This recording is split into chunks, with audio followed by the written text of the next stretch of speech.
Tu en as marre de vivre galère sur galère, toujours les mêmes blocages, les relations, les finances, le boulot, enfin tu t'en sors pas et tu tournes en rond. Eh bien tu peux stopper tout ça en libérant ton karma. Je n'y croyais pas du tout non plus, le karma, les vies antérieures. J'y croyais pas du tout. Et en expérimentant, en fait j'ai compris, j'ai libéré plein de choses et j'ai transformé ma vie et les schémas se sont arrêtés, les galères envolées. Je me suis retrouvée face à des choses qui se sont activées un peu violentes et du coup j'ai fini par me dire ah ouais quand même là il se passe quelque chose que j'arrive pas trop à expliquer, mais il se passe quelque chose pour que tu comprennes que le karma ça peut vraiment bloquer ta vie, tes relations, ton boulot et même ton corps. Quand on a une maladie ou une douleur complètement inexplicable parce que des fois t'as vraiment une énorme douleur alors que t'as rien fait de plus que la veille, eh bien le karma, tout ce que tu vis, ce n'est pas un hasard, c'est juste un nœud karmique parce que quand une mémoire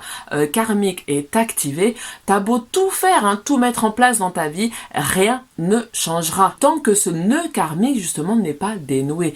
Je compare ça à un jeu vidéo, à la fin du niveau, eh bien t'as ce super gros château ou alors une épreuve finale, eh bien ça tu pourrais comparer ça justement au karma. Tu fais ton niveau et si tu passes pas ce fameux château, eh bien tu recommences le niveau jusqu'à temps que tu réussisses à passer le château et tout ça. Et quand tu le réussis, quand tu le passes, tu passes au niveau d'après. Eh bien le karma c'est juste ça, c'est exactement ça. C'est pas une punition, c'est juste ton expérience finale qui va te permettre de passer à l'étape d'après. Parce que tant qu'il y a une mémoire karmique qui est active, tu auras beau faire tout et n'importe quoi, le karma est actif, donc ça bloque.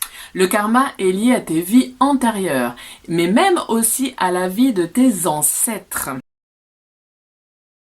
Il existe plusieurs types de karma. Je vais te parler de l'individuel, du familial et du géobio. Alors l'individuel, eh bien, c'est la récolte de tes actions dans cette vie et dans les autres. C'est pourquoi on me dit parfois, j'ai pas semé toute la méchanceté que je récolte. Moi-même, je l'ai dit aussi.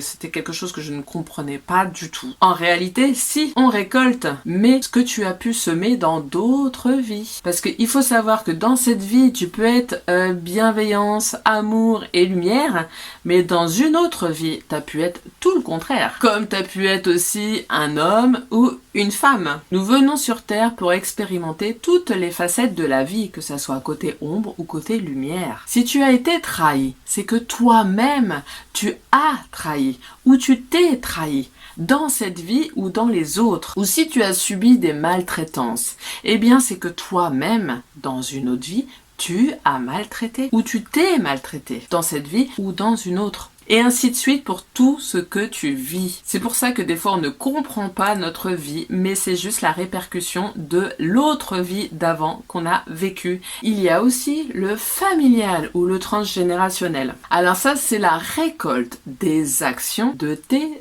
ancêtres. Oui, parce que tu peux hériter aussi des actions de tes ancêtres. Comme on hérite des biens chez le notaire, eh bien, nous, on hérite des charges karmiques de nos ancêtres. Là, on va pas chez le notaire, on va à la bibliothèque des mémoires akashiques. Toutes les charges karmiques sont répertoriées et se transmettent de génération en génération. Par exemple, dans cette vie, si une personne a des difficultés à évoluer financièrement ou professionnellement, ça pourrait être en lien avec son grand-père qui a fait faillite en arnaquant des personnes. Il a trompé, donc le karma reste actif, se transmettant de génération en génération et ce qui bloque l'abondance de la personne. C'est comme avec ma métaphore du jeu vidéo. Si tu prends la manette de l'autre, eh bien tu vas faire la partie avec ce qu'il a accumulé, donc la perte de points, le gain de super pouvoir ou la réussite de passage de niveau. Tu vas pouvoir faire la partie avec tout ce qu'il a accumulé, que ce soit dans la perte de points, dans la réussite de passage de niveau ou de monde, ou le gain de super pouvoir, l'étoile, le super champignon ou le diamant. Et bien là, c'est pareil, sauf que c'est les arnaques du grand-père. Alors, il y a aussi le karma géobio. Alors ça, c'est le karma qui est en lien avec un lieu. Tu peux avoir des mémoires avec un lieu où tu ressens cette étrange impression de déjà-vu, alors que tu n'es jamais venu dans ce lieu dans cette maison, dans cette ville, voire même dans ce pays. Tu peux te sentir très mal dans un endroit. Bon, bien qu'il y a plein d'autres raisons énergétiques, mais dans cette vidéo, je parle que de karma. Donc, je vais rester sur le karma.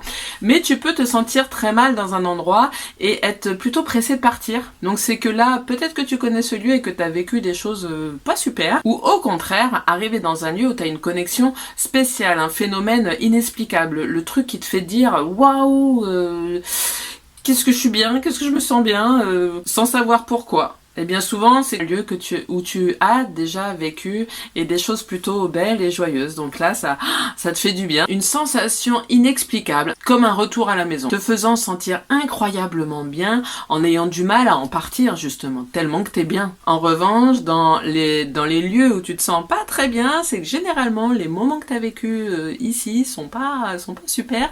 Et souvent, t'es plutôt pressé de partir.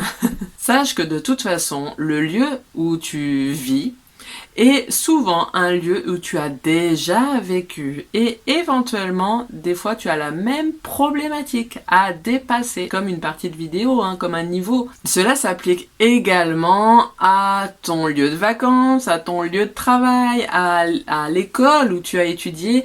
Aucun lieu n'est par hasard. Ce sont simplement des rendez-vous pour libérer les nœuds karmiques sur ton chemin d'évolution. Comme une corde là avec les nœuds, et bien ça c'est pareil.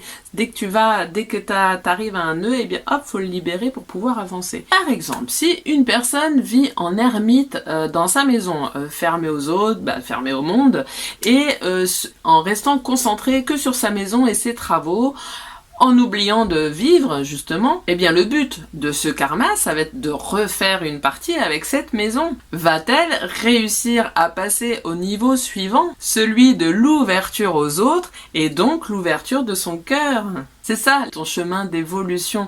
Mais pour que cette personne avance, il faut qu'elle libère ce karma. Sinon, elle se retrouvera toujours dans la même situation, dans d'autres vies, à repasser le niveau solitude jusqu'à ce qu'elle réussisse à atteindre le niveau partage, vie et amour.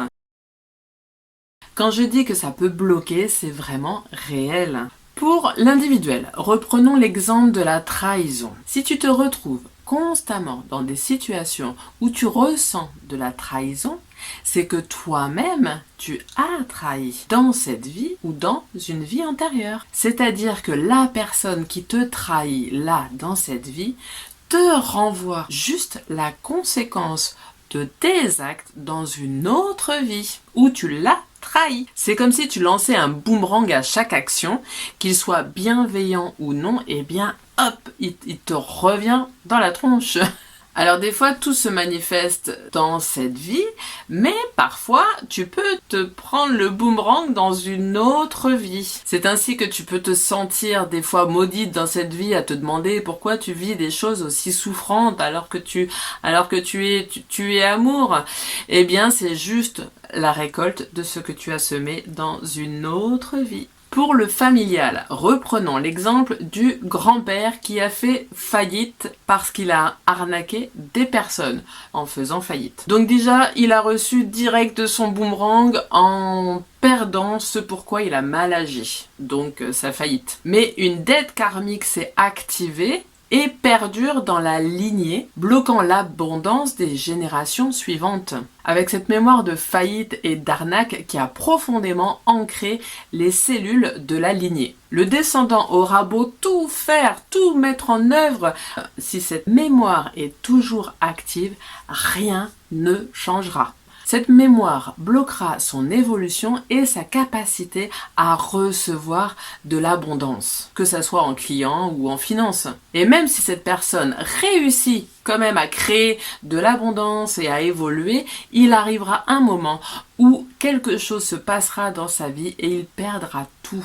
Tant que cette mémoire est active, il y aura toujours cette fin en mode faillite. Les générations suivantes perdront toujours ce qu'ils ont réussi à créer ou n'arriveront pas à le créer parce que cette mémoire bloque. Cette personne récolte simplement ce que le grand-père a semé dans sa vie et qui s'est engrammé dans les cellules familiales. Alors pour le karma géobio, eh bien reprenons l'exemple de cette personne qui s'isole dans sa maison. Ici, le karma est actif parce qu'elle a déjà vécu cette situation dans cette maison. Ici, les mémoires sont ancrées à la fois dans son âme, mais aussi dans les murs de sa maison. C'est pourquoi, petite parenthèse, je recommande très fortement de faire un nettoyage énergétique quand on arrive dans un nouveau lieu de vie. Un nettoyage énergétique va nettoyer justement les mémoires du lieu de vie et ça va permettre d'éviter de revivre peut-être des problématiques qui ont déjà été vécues sur place. Et puis en plus, ça nettoie tout plein de choses. Enfin, c'est vraiment ça, j'invite vraiment très fortement à le faire dès que vous changez de lieu de vie. Purifier et nettoyer le lieu, permettre d'être libre de sa vie dans ce lieu de vie justement. Et c'est ce qui explique des fois pourquoi certaines personnes changent de lieu de vie et d'un coup on sent qu'elles ont changé de comportement, qu'il se passe quelque chose, qu'il y a eu un changement.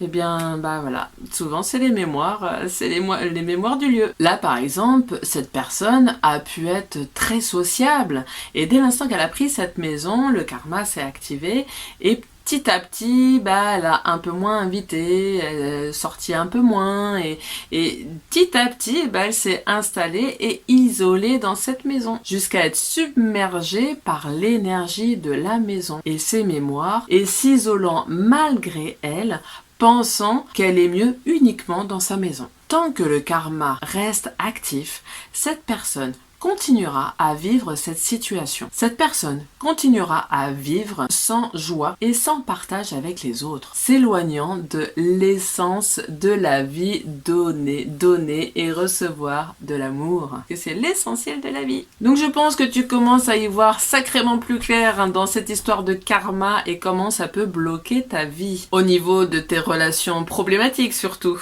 des situations répétitives, des lieux où tu as déjà vécu. Tout est énergie, tout est vibration et tout est mémoire. C'est pour ça que on dit souvent de faire attention à tes actes, à tes pensées, car tout a une conséquence. Et c'est surtout bon pour ton karma. Plus tu brises et que tu libères ces mémoires karmiques, et plus tu libères tout ce qui peut te bloquer dans ta vie. Et c'est là que tu peux évoluer et transformer ta vie, et surtout ton karma. Tu libères tout le négatif et tu le transmutes en positif pour ton bien et le bien de tous et tes générations suivantes. Parce que oui, tu l'as bien compris, ça impacte tout le monde. On est tous connectés. Et en faisant de la place, tu peux te reconnecter avec des vies antérieures et te reconnecter avec un super pouvoir que tu avais dans une autre vie antérieure. Voilà, ça c'est possible aussi. Quand tu libères justement, quand tu libères toutes les charges, il y a tout le bénéfique en dessous.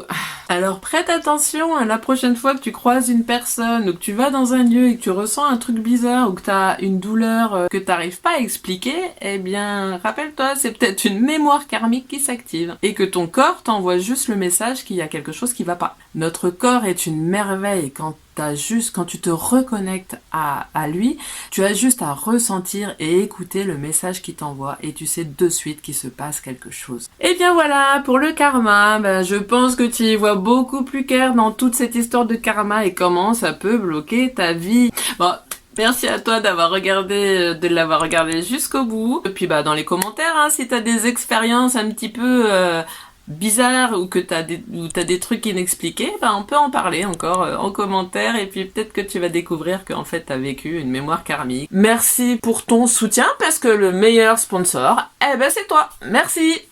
Merci.